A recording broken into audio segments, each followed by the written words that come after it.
Good morning, good evening, good afternoon, depending on where you are in this world. This is Ed Lee with an update for XRP Ripple. The head and shoulders top pattern remains pretty complete, I would say. The left shoulder is complete, the head is complete, and we're right at the right shoulder in completion. When you draw the neckline, the most important confirmation to have on a head and shoulders top is that price needs to decisively breach the neckline to the downside. If that condition is not met, then you've got a failed head and shoulders top pattern. And I've seen plenty of those. Why is that? It's not perfect. Technical analysis is not based on precision or perfection. It's used to give you that little bit more of an edge. But I would say the greater 1 to 2%, a very small portion that is based on human factor as an investor, especially as a trader, which really boils down to emotional discipline, is what makes the huge difference between a profitable trade and a losing trade. But regardless, this head and shoulders is complete, but not yet confirmed. Maybe it is in the direction of confirmation as is peeking through the neckline. But I wanted to share with you an additional factor. Oh, we also see the cycle. The 1,000-day cycle is pulling it hard down, and that's the dominant cycle. And we have the 500-day cycle just about passing its midpoint, and a 2 in a few days, let's say 2 to 3 weeks, will be pulling it downwards. Now, here is the same chart of Ripple. This is the left shoulder, this is the head, this is the right shoulder. I want to start with the left shoulder. Notice how if I draw a line across the peaks, like so,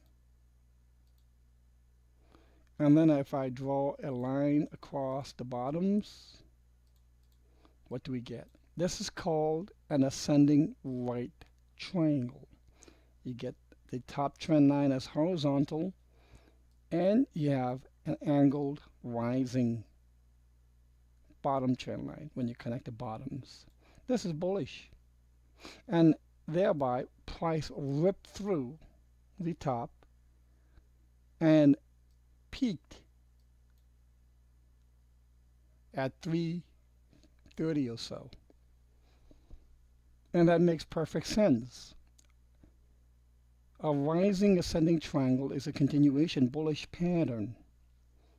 This was just going sideways, only waiting to break out in the direction of the trend. Perfect. Now let's look at the right shoulder.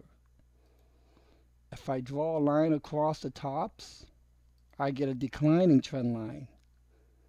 If I draw a line across the bottoms, I get a horizontal trend line. Now what does this mean? This is a descending right triangle, an exact opposite of the ascending right triangle. Okay, and if it's got a descending top trend line and a horizontal bottom trend line, that is bearish. It is a continuation trend of a bear trend. It is a continuation pattern of a bearish, in this case, a declining trend. If I go to the bullish trend and draw a line that is parallel to the bottom, the minimum target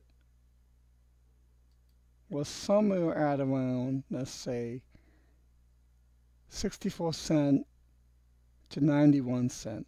And what happened? It blew right through it. Again, it's called a minimum because it's usually exceeded, not because it is not exceeded.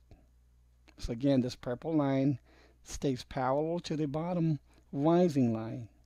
Now, let's go to here. If I take the purple line and generate a parallel line to the declining line of this descending rate triangle,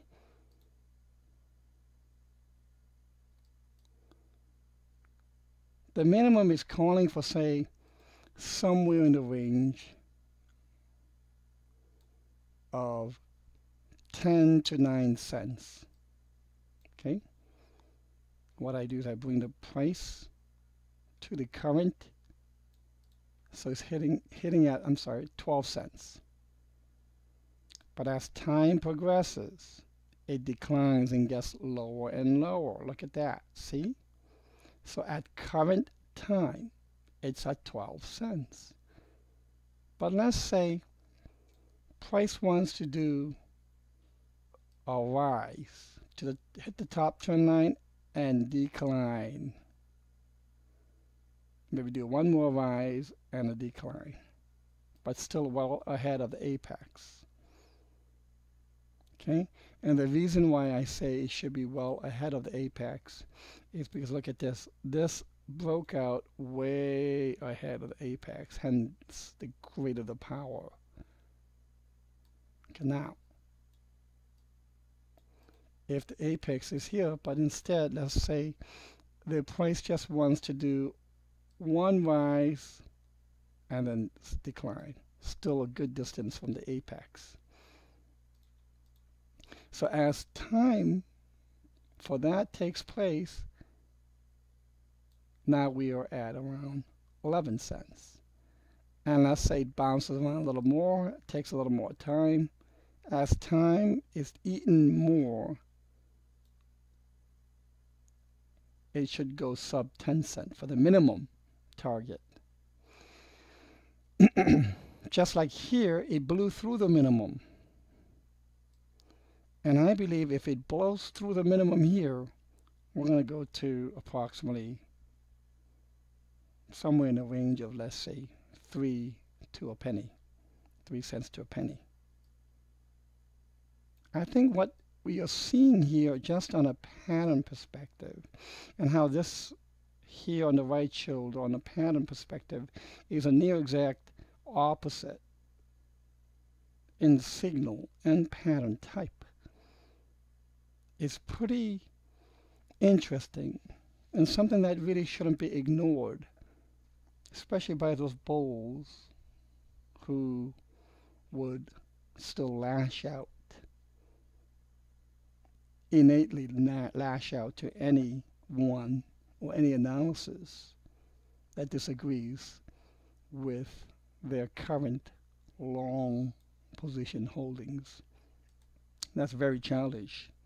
That shows near zero emotional immaturity, because that's not an investor.